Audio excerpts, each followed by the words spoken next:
मराठा समाज माझ्या पाठीशी पडायला मराठा समाज पाठीशीच आहे. कारण ते काय काही ज्यांनी उचललेल्या राजकीय पक्षांच्या त्यांनाच वाटतं मी ज्या समाजासाठी पोटतिडकीनं काम करतो, ज्ञानज्योत नाही, फुटत नाही, इमानदारीनं काम करतो, तो समाज जाईल बरं कसा दुसरी. आणि मी काय वाईट करतो, त्यांचे लेकर अधिकारी व्हावा ते स्वप्न बघतो. गोरगरीब मराठी त्यांचे व्यवसाय बनावं, ते मोठे व्हावं, त्यांनी उच्च शिक्षण घ्यावं, त्यांना नोकऱ्या लागाव्यात. आई बापांनी कष्ट केली आणि लेकरं नोकऱ्याला लागत नाहीत, सुखी होत नाही, समाधान आयुष्य खाक व्हायला लागलं, खाक रांगोळी व्हायला लागलं माझ्या गरीब मराठी. ते मोठं करण्यासाठी मी काम करतो. कोणत्या पक्षात मराठा असू द्या, त्याच्या लेकराचं कल्याणच होणार आहे. त्याच्या लेकराच्या कल्याणासाठी मी काम करतो. मला सोडून कसं जातील? चार दिवस सोडून द्या, राजकीय फायद्यासाठी नेते ते करतात. पण पक्षातल्या मराठ्यांना सुद्धा वाटतं की आपल्या लेकरांच्या भविष्यासाठी ते मोठे व्हावेत, लेकरं म्हणून मनोकार्यपणे काम करतात, त्यांच्या पाठीशी उभं राहायचं. आणि हे पहिल्या टप्प्याने सिद्ध केलं. पहिला टप्पा म्हणजे खरं सांगतो तुम्हाला, फक्त 20 तालुक्याचा, फक्त 20 तालुक्यात होता. प्रामाणिक सांगतो मी, कधीच मीडियाला खोटं नाही बोलतो. आज आम्ही जास्त आनंदी यासाठी आम्ही एक माराठा सेवक गावात द्यायचं ठरवलं, गोरगरिबाच्या अडचणी सोडवण्यासाठी.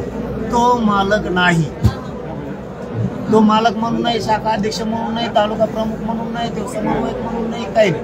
फक्त पक्षाचा संघटनेचा तो नसावा. सगळ्या गावातल्या मराठ्यांना, पक्षातल्या संघटनेतल्या गोरगरिबांना, व्यावसायिक नोकरी असणारे, कर्मचारी असणारे सगळ्या मराठ्यांना धरून चालणारा तो असावा. मराठा सेवक असा असावा की त्यांनी सगळ्या जातीचे कामं करावे. हा, याला आम्ही मराठा सेवक म्हणायला लागलो. जरी त्याला मराठा सेवक नाव वाटलं तरी तो सगळ्या जातीचे कामं करणार. याच्यासाठी आम्ही एक ठरवलं होतं, एक या 20 गावची, 20 तालुक्याचे सगळेच आली. पहिली बैठक आमच्या अंतर्गत तिथं मंडप पुराण आणि तिथं दुपारून लाईट जाते आणि प्रचंड उकाडा आहे, लोक तर पडतील म्हणून आम्ही छत्रपती भवन तिथं गेलो. तिथं बसायला जागा पुन्हा. आता मंगल कार्यालयात आलो.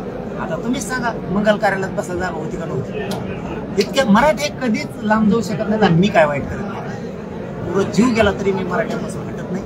मराठ्याला न्याय दिला सोडत नाही, न्याय दिल्याशिवाय मी सोडणार नाही. कारण शेवटी माझ्या समाजाचा सगळ्यांनी वापर केला, राजकारण्यांनी केला. धर्माच्या नावाखाली बी आम्हाला त्या मारामाऱ्या करायला ठेवलं, दंगली करायला ठेवलं. आम्हाला कुणीही हिंदू म्हणून आम्हाला कुणीही मोठं केलं नाही. उलट हिंदूतल्याच काही लोकांनी आमच्या छत्रपतींचा अपमान केला. ते बी आरवाजच्या भाषात वाईट वेळ जाणून बुजून मराठ्यांवरती यांनी आली. पण मी मात्र त्या दोरीत मराठा समाज आणलाय, एकजूट केलाय. पुढच्या काळात मराठ्यांचा दरारा कायम ठेवणार आणि मराठ्याकडला प्रगतीकडे नेणार म्हणजे नेणार. आता आरक्षणातून नोकरी शिक्षणात जातील, आम्ही व्यवसायाकडे सुद्धा मराठी नेणार. प्रचंड ताकदीनं मराठ्यांच्या पाठीशी उभारून मराठ्यांना आम्ही बळकट बनवणार आहे. आमच्या गोष्टी गावात जाणं माहीत होणं गरजेचं होत्या, गल्लीपर्यंत जाणं गरजेचं होतं आणि गल्लीतली गावागावातली अडीअडचणी आम्हाला माहीत होणं गरजेचं होतं. म्हणून आम्ही प्रत्येक गावात मराठा सेवक नेमले. 6 जूनच्या आत महाराष्ट्रातल्या कानाकोपऱ्यातल्या प्रत्येक गावात मराठा आम्ही उभा करणार आहे, प्रत्येक गावात सेवक उभा करणार आहे. मग तो विदर्भात, खानदेशात कुणबी असो किंवा मराठा असो, कुणबी आणि मराठा आम्ही एकच आहे. आम्ही ते जोडणार. कोकण, मुंबई, पश्चिम महाराष्ट्र आणि मराठवाडा पूर्ण व्यापून टाकणार. एक सेवा करणारी फळी, मालक म्हणून नाही तर सेवक म्हणून, नोकर म्हणून आम्ही समाजाचं काम करण्यासाठी बाहेर आलो. भेद न करणारा मराठा सेवक असा की तो कोणत्या पक्षाचा, संघटनेचा नसणार, तो समाज म्हणून काम करणार, तो दारू पिणारा नसणार. या आमच्या त्यांच्यापर्यंतच्या अटी असणार. दादा, तुम्ही आज जे संघटन जे उभा करतायत मराठा समाजाचे, एका प्रकारे संघटनच म्हणता येईल. या संघटनाची कार्यपद्धती कशी असणार आहे, साखळी कशी असणार? आणि आज किती तालुक्यातील मराठा सेवकांची नियुक्ती केलेली नाही? नियुक्ती नाही केली. नियुक्ती कोणाची करणार नाहीत. नियुक्ती केली म्हणजे तो झाला ना अध्यक्ष, नाही तर काहीतरी इथं अध्यक्ष नाही, प्रमुख नाही, काय नाही. मराठ्यांचा एक सेवक म्हणून मराठ्यांच्या अडीअडचणी सांगायसाठी एक माणूस हक्काचा त्यांना गावात देणं लय गरजेचं. गावकऱ्यांना माहित पाहिजे काम कुणाला सांगायचं, तालुक्याला माहित पाहिजे काम कुणाला सांगायचं, जिल्ह्यातल्या मराठ्यांना माहित पाहिजे काम कुणाला सांगायचं.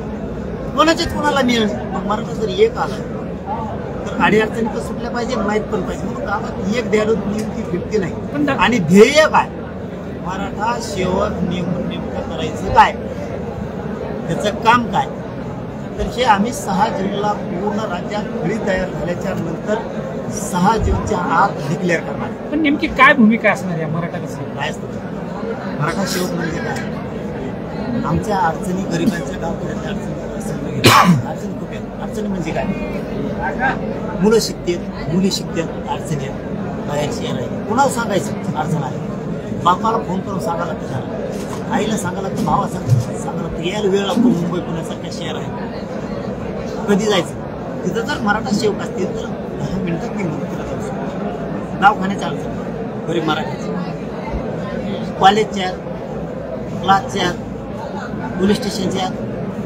महसूलमधल्या, तहसीलच्या, कलेक्टरच्या, SP ऑफिसच्या, व्यावसायिक मराठीच्या अडचणी आहेत, उद्योगी मराठीच्या अडचणी आहेत, राजकीय मराठ्यांच्या सुद्धा अडचणी आहेत, नोकरदार मराठ्यांच्या अडचणी आहेत, त्याला धमकी दिल्या जातात, नोकरदार मराठीवर ताप टाकला जातो, अनेक अडचणी आहेत. त्यामुळं समस्या जाणून घेण्यासाठी एक सेवक शहरात वार्डानुसार आणि गावात गावानुसार देणं खूप गरजेचं आहे. त्याने जर अडचणी जाणून घेतलं तर आम्हाला सोडून केलं काहीतरी वर अन्याय होतो. 2-3 महिन्यात माहीत होतं आम्हाला. जर गावात सेवक टाकला तर त्याचं गावावर लक्ष असतं, तो आम्हाला सांगायला आलेला आम्ही प्रयत्न करू. नाही सुटले तर आंदोलन, आपल्याकडे हत्यार आहे ना, आंदोलन हे किती मोठं हत्यार आहे. आपला सरकार थोडे एखादा प्रश्न जर सुटला नाही तर आपण आंदोलनाच्या माध्यमातून प्रश्न सोडू. पण समाजाच्या पाठीशी उभा राहण्यासाठी आधार म्हणून एक मराठा सेवक गावात देणं गरजेचं. ती बांधणी आम्ही सुरू केली. सेवक म्हणून मालक नाही. एक मिनिट मिळालेली नाही, ती सापडणार कोरटकर का सापडणार, कारण सोयरे सापडत नाही, सोयरे सापडत नाही, कारण त्यांनी टीम तयार केली. मराठ्यांच्या विरोधात, महापुरुषांच्या विरोधात तुम्ही गरज लोकांची माफी मागायची ते सोपं झालं. त्यांना कचका दाखवावं लागणार आहे. मराठ्यांना सुद्धा नुसते निषेध घरात बसून चालणार नाही. त्या महाराजांना, महापुरुषांना, बोलणाऱ्यांचा अपमान करणाऱ्यांना यांना धडा शिकावा लागणार आहे. तेव्हा हे बंद होणार आहे. हे यांना आलेला माज असं उतरणार नाही. त्यासाठी आम्हालाच आता शान होणं गरजेचं आहे.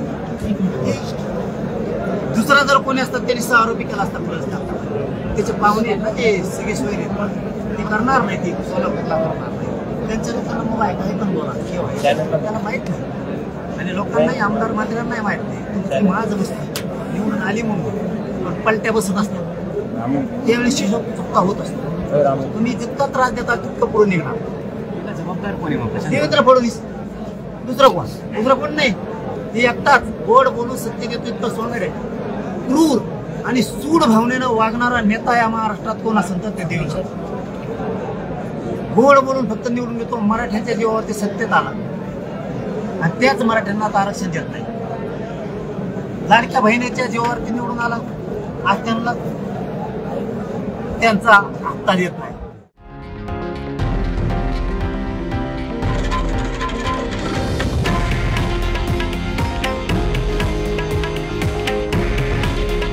हे आहे देशातील नंबर 1 न्यूज नेटवर्क आणि आपण पाहत आहात TV9 मराठी. काळजी तुमची, हित महाराष्ट्राचं.